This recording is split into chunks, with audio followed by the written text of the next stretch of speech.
کہ انہوں نے اس بجٹ میں قبائلیوں کے لیے کیا رکھا ہے.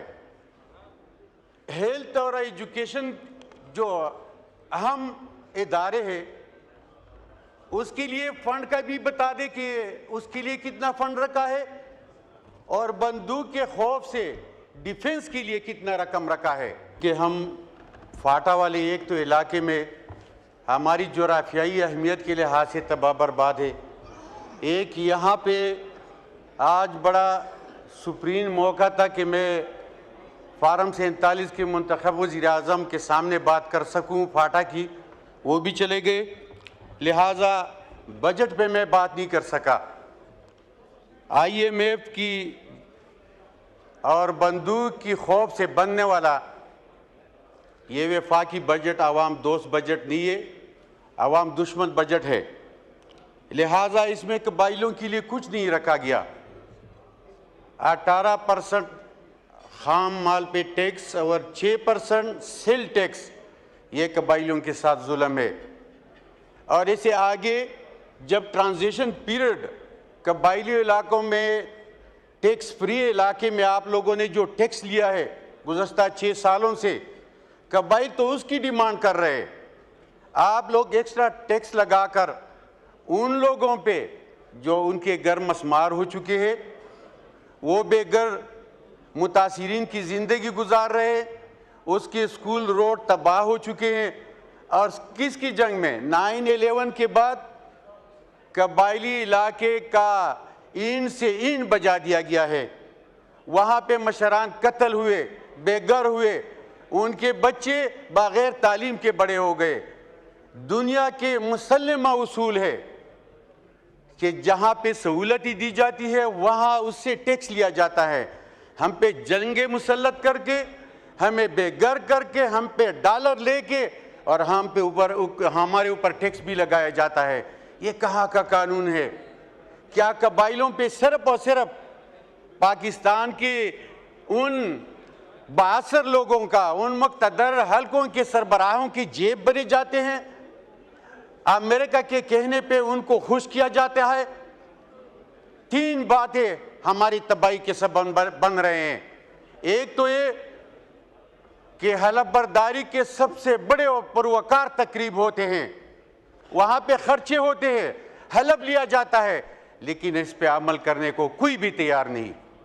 ایک دوسرا 99 ناموں کے نیچے جو یہاں پہ قسمیں اٹھایا جاتا ہے اور پھر جھوٹ بولا جاتا ہے. ایک یہ ہمارے تباہی کے سبب بن رہے ہیں.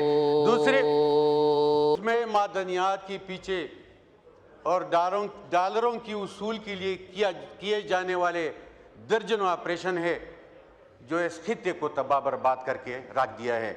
لہٰذا میں مطالبہ کروں گا کہ فائنانس منسٹر بیٹھے ہوئے ہیں,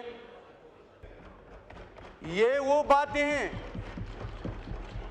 جو ہمیں سوچنا چاہیے کہ کیا اہم ہے اور کیا غیر اہم ہے. جس سے ملک بنتی ہے, جس سے قوم بنتی ہے, ہمیں چاہیے کہ اس کو ہم فنڈ دیں. لہذا فائنانس منسٹر اس پہ سنسیئرلی سوچے کہ قبائلی علاقے جہاں پہ اس کے گھر مسمار ہے, انہوں نے ان کے ہوم ڈیمیجز کے لیے کتنا رقم رکھا ہے, جو ابھی تک SOP کی وجہ سے وہ بنا نہیں سکے کہ وہ اگر بن جائے تو اس کے لیے پھر فنڈ نہیں دیتے. ایک گزشتہ کئی سالوں سے وہ خیموں میں رہ رہے ہیں. دوسرا, انضمام کے وقت مجھے کوئی بتا سکتا ہے کہ سرتاج عزیز کے سفارشات کدھر گئے؟ انہوں نے جو ہمارے ساتھ وعدے کیے تھے سالانہ 110 ارب کا, NFC ایوارڈ میں 3% کا, قبائلیوں کی ریہیبلیٹیشن کا, میں مطالبہ کروں گا کہ گزشتہ 70 سالوں سے FCR کی زیر سایہ رہنے والے قبائلی علاقہ, قبائلی بیلٹ کے ساتھ جو ہوا, وہاں پہ تباہی ہوئی, وہاں پہ کرپشن ہوا, اس کے لیے ایک کمیٹی ہونی چاہیے, کمیشن ہونا چاہیے, تاکہ وہ جا کے یہ دیکھ سکے کہ کس کے ساتھ ظلم ہوا ہے, کس کے ساتھ ناانصافی ہوئی ہے, ان کا ازالہ ہم کر سکے. وہ دہشت گرد نہیں ہے. 5 منٹ ہو گئے, اب مائنڈ اپ. 1 منٹ.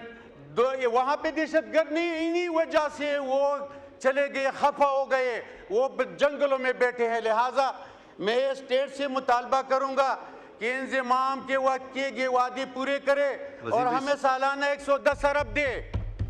ہمارے ساتھ جو وعدے کیے تھے وہ پورے کرے. قبائلی علاقے کے لوگ محب وطن ہیں، اس پہ ابھی عزم استحکام کا آپریشن 6 منٹ ہو گئے بس. اب شکریہ. اس پہ آنے والا ہے جو آپریشن ہے استحکام، اس کو ہم ٹوٹلی مسترد کر چکے ہیں.